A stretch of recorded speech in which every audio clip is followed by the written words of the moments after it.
Yes students, पिछले lecture में हमने इलेक्ट्रिक फ्लक्स के बारे में पढ़ा था। जैसा कि आप देख रहे हैं इलेक्ट्रिक फ्लक्स के बारे में यहाँ लिखा हुआ है। फ्लक्स का सिंबल जो होता है वो फाई होता है। हम उसे फाई ई से भी लिख सकते हैं। ई का मतलब होता है इलेक्ट्रिक फ्लक्स की बात कर रहे हैं।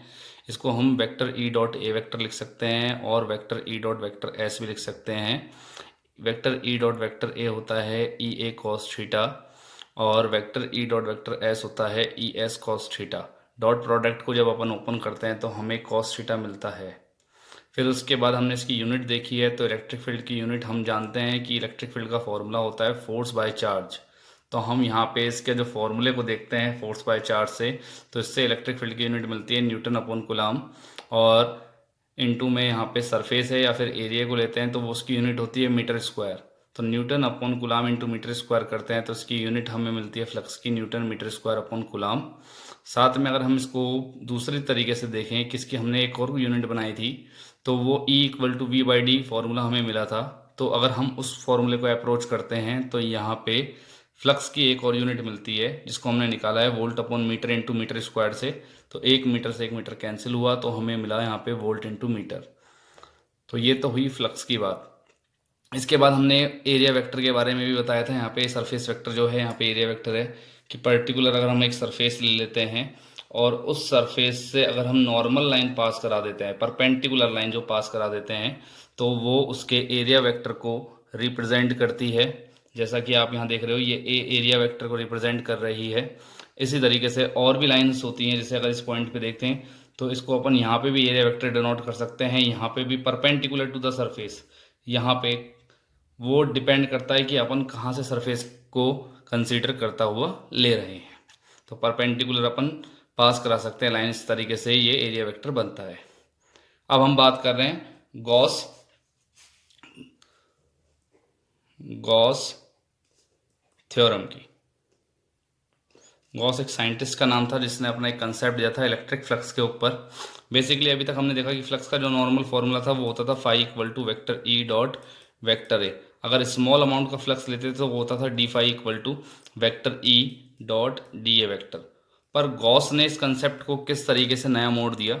गॉस ने ये बताया कि अगर हम कोई क्लोज पाथ सरफेस लेते हैं, कोई क्लोज पाथ सरफेस, जैसे इस तरीके से क्लोज पाथ सरफेस ले ली, और इस क्लोज पाथ सरफेस के अंदर अगर हम कोई चार्ज को बाउंड कर देते हैं, अंदर कहीं पे भी चार्ज को बाउंड कर देते हैं, तो वो जो चार्ज हमारा बाउंड कर रहे हैं यहाँ पे, सपोज चार्ज मैंने क्यू कंसिडर करा, उस चार्ज को जिसको हमने बाउंड करा है क्यू को, तो फ्लक्स की जो वैल्यू होगी चार्ज अपॉन एप्सिलॉन नॉट के इक्वल होगी।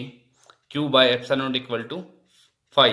मतलब हम कह सकते हैं कि एनी क्लोज पाथ, किसी भी क्लोज पाथ के अंदर अगर चार्ज क्यू है या जितने भी चार्ज हैं, सम ऑफ ऑल चार्जेस भी हम यहाँ ले सकते हैं, समेशन क्यू भी कह सकते हैं। अगर बहुत सारे चार्जेस हैं तो sum of all charges divided by epsilon naught. तो ये स्टेटमेंट दिया था गॉस ने, और ये स्टेटमेंट केवल क्लोज पाथ के लिए था। तो अगर इस इक्वेशन को देखा जाए तो ये नॉर्मली ओपन सरफेस के लिए होगी, लेकिन अगर इस इक्वेशन को गॉस थ्योरम के अकॉर्डिंग लिखा जाए तो हमें यहाँ पे इसका क्लोज पाथ का इंटीग्रल करना पड़ेगा, क्योंकि क्लोज सरफेस के लिए है। ये सिंबल भी क्लोज पाथ के इंटीग्रल के लिए है। तो यहाँ पे हमें क्लोज पाथ के इंटीग्रल में फ्लक्स की वैल्यू तो हमने लिख दी फाई ई, इलेक्ट्रिक फ्लक्स है, और इसकी वैल्यू हो गई क्लोज पाथ के लिए vector E dot D A vector. इसकी वैल्यू जो है थ्योरम के अकॉर्डिंग, गॉस थ्योरम के according summation Q upon epsilon not होगी। अगर सपोज करो हमने इसकी टोटल वैल्यू अज्यूम करी क्यू, तो इसको लिखा जाएगा क्यू बाय एप्सिलॉन नॉट। मतलब फ्लक्स की वैल्यू जो है गॉस के according Q by epsilon naught के इक्वल होती है। और हम सब जानते हैं यहाँ पे जो एप्सिलॉन नॉट है ये वैक्यूम की या फ्री स्पेस की परमिटिविटी होती है, जिसकी वैल्यू होती है 8.85 इंटू 10⁻⁻12 कूलम स्क्वायर पर न्यूटन मीटर स्क्वायर। अब बात करते हैं कि ये जो वैल्यू है फ्लक्स की, ये क्यू अपॉन एप्सिलॉन नॉट के इक्वल गॉस ने किस मेथड को यूज में लेके बनाई या रखी। तो सिंपल सी बात है, हम ये देख सकते हैं यहाँ पे आपको एक सरफेस दिख रही है। देखने में सरफेस है, फिलहाल मैंने यहाँ पे एक ढक्कन यूज करा है सरफेस के लिए, कैप को यूज कर रखा है। तो अगर मैं सरफेस को यहाँ पे रख देता हूँ तो ये सरफेस जितना एक एरिया कवर कर रही है, सपोज मैंने यहाँ से एक लाइन ड्रॉ करी इस तरीके से, और यहाँ पे अगर मैंने कोई अंदर पॉइंट पे चार्ज रख रखा है Q, तो ये Q चार्ज इस पूरे पर्टिकुलर एक एरिया के अंदर क्या हो गया, बाउंड हो गया कि ये इससे बाहर नहीं जा सकता। एक सरफेस के अकॉर्डिंग मैंने इसको बाउंड कर दिया। तो मैंने इसका एक सेंटर लिया O, इस पे चार्ज मैंने लिया Q। अब ये Q चार्ज है, ये पॉजिटिव है, मतलब आइसोलेटेड चार्ज है, पॉजिटिव चार्ज है। तो यहाँ से जो इलेक्ट्रिक फील्ड लगेगा वो कहीं बाहर की तरफ लगेगा, पॉजिटिव चार्ज है तो। अब सपोज करो अगर मैं इस पे एक स्मॉल अमाउंट का एक एरिया क्रिएट करता हूँ, क्योंकि टोटल जो एरिया है वो तो हो गया ए, लेकिन अगर मैं स्मॉल अमाउंट का एरिया क्रिएट करता हूँ यहाँ पे, तो वो एरिया हो जाएगा यहाँ पे डी ए। और एरिया वेक्टर के तौर पे लिखूंगा तो D A vector vector form में लिख देता हूँ। लेकिन मैंने आपको अभी बताया कि पर्टिकुलर अगर हम कोई सरफेस लेते हैं और उस पर अगर हम कोई एरिया वेक्टर ड्रॉ करते हैं, तो एरिया वेक्टर हमेशा उस सरफेस के परपेंडिकुलर पास होता है। तो ये सरफेस यहाँ पे बन रही है और इस सरफेस के आप देख रहे हो कि पॉजिटिवली चार्ज बाउंड हो रहा है बाहर की तरफ, तो इससे जो एरिया वेक्टर पास होगा वो भी कहाँ होगा, नॉर्मल टू द सरफेस, मतलब इस डायरेक्शन में पास होगा इसका area vector, normal to the surface. तो यही डायरेक्शन होगी किसकी, डी ए वेक्टर की। मतलब ये डी ए एक एरिया हो गया, इसको हम मैग्नीट्यूड फॉर्म में लिख सकते हैं इस तरीके से, और ये डायरेक्शन हो गई डी ए की, ये स्मॉल अमाउंट ऑफ एरिया हो गया डी ए। अब हम देखते हैं यहाँ पे कि इसको प्रूफ कैसे करते हैं कि इस वैल्यू को फाई ई की वैल्यू को हम क्यू अपॉन एप्सिलॉन नॉट के इक्वल किस तरीके से लेके आते हैं। तो देखिए हम सब जानते हैं कि इलेक्ट्रिक फील्ड का जो फॉर्मूला होता है वो होता है K Q upon R square. Yes, तो हम यहाँ पे थे कि इलेक्ट्रिक फील्ड का normally formula E equal to K Q upon R square होता है। अब हम इसको आगे देखते हैं। के की जो वैल्यू होती है वो होती है 1/4 पाई epsilon not.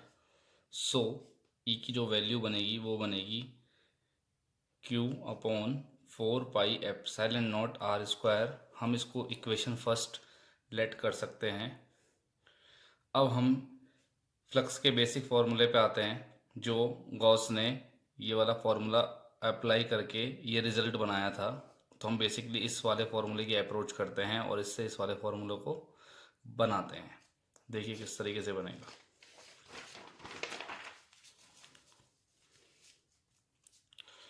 Since phi E equal to close path का integral vector E dot D A vector, area vector हो गया डॉट मल्टीप्लाई के साथ, तो हम यहाँ से डॉट मल्टीप्लाई को जब रिलीज करेंगे तो ये क्लोज पाथ का इंटीग्रल हो जाएगा E D A cos theta.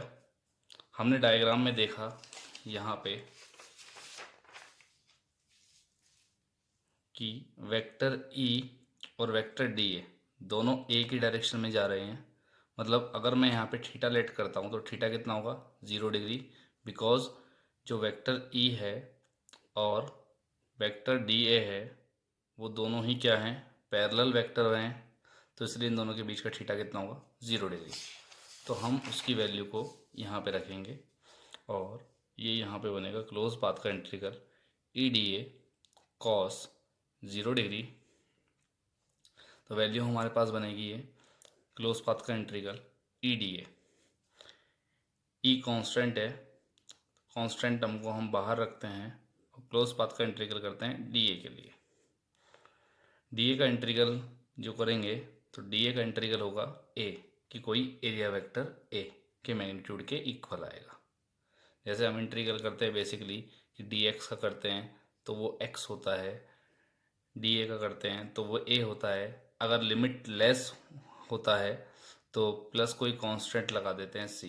लेकिन यहाँ पे अभी हम लिमिट की बेसिकली बात करें तो अगर हम एरिया को 0 टू कैपिटल ए कंसीडर करें तो उससे ये ए कंसीडर हो जाएगा। होल एरिया की बात कर रहे हैं हम यहाँ, क्योंकि स्मॉल अमाउंट के एरिया के रिस्पेक्ट में हम इसको सॉल्व कर रहे थे। अब यहाँ पे ये ई ए की वैल्यू हो गई है फाई ई के इक्वल। ई की वैल्यू इक्वेशन फर्स्ट में हमने लेट करी थी। इक्वेशन फर्स्ट एक बार फिर देख लेंगे। इक्वेशन फर्स्ट ये रही जिसमें हमने ई की वैल्यू को लेट करा था।